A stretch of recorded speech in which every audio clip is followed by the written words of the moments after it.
Your child's skin is trying to tell you something. Seriously, we think of it as just, well, skin, but it's actually the body's largest organ. And in kids, it's also the loudest. It's this incredible signaling system, and it's constantly showing what's going on inside. So today, we're going to learn how to listen. Okay, so its first job, pretty straightforward. Protection. It's your child's own personal bodyguard, a frontline defense keeping all the nasty stuff, bacteria, viruses, pollutants, out of their system.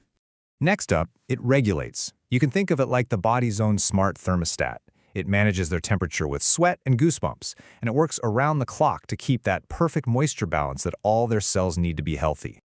And here's the big one. The reason we're here today, it's signals. This is where your child's skin really starts talking. It's a direct window into their health, and believe me, it sends some surprisingly clear messages if you just know what to look for. So why does a child's skin need so much extra attention? Well, first things first, we have to get our heads around the fact that it's just fundamentally different from adult skin.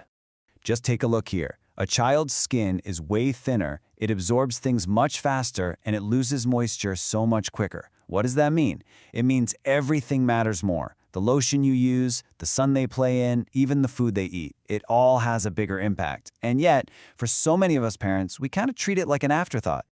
All right, so what is the skin actually saying? When we see a rash or a dry patch, our first move is to just slap some cream on it. But so often, these are direct signals from deep inside your child's body. And these signals can be pointing to some really serious stuff. Look at this. Skin color changes are almost never just cosmetic. See those dark, almost velvety patches around the neck or in the armpits? That is not dirt. It can be a critical early warning for insulin resistance, a precursor to type 2 diabetes. And any kind of yellowing in the skin or eyes, that could be pointing right to liver issues. These are health alerts, and we absolutely have to pay attention. And if you want to talk about long-term impact, just look at this number, 80%. That is a huge, staggering figure. 80% of a person's entire lifetime of sun damage happens before they even turn 18. The choices we make for our kids today have consequences that will literally last the rest of their lives.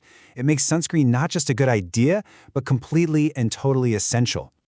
Okay, so what's a parent to do? The good news is the solution isn't some crazy complicated routine. It's a really simple 3-step action plan that you can start, well, right now. These are the 3 non-negotiables. First, sunscreen every single morning, SPF 30 or higher, and yes, even on cloudy days. Second, gentle face washing, twice a day, just with lukewarm water, no harsh soaps and no scrubbing. And third, probably the most important, just watch for changes. Any new rash, any color shift, any weird dry patch, that's a signal. Don't just brush it off as a kid thing. And that's really the whole idea here. It's not about being perfect. Healthy skin for our kids is about building these simple, consistent habits that will protect them for their entire lives. It's about making sure their body is working well and catching any potential problems early. So if this was helpful, please share with every parent you know. Just start with one thing today. Maybe it's sunscreen in the morning, or an extra glass of water, or getting them to bed a little bit earlier. Remember, small habits create lifelong skin. For more simple, honest health education for kids, follow us here at LifinHealth. We'll see you in the next one.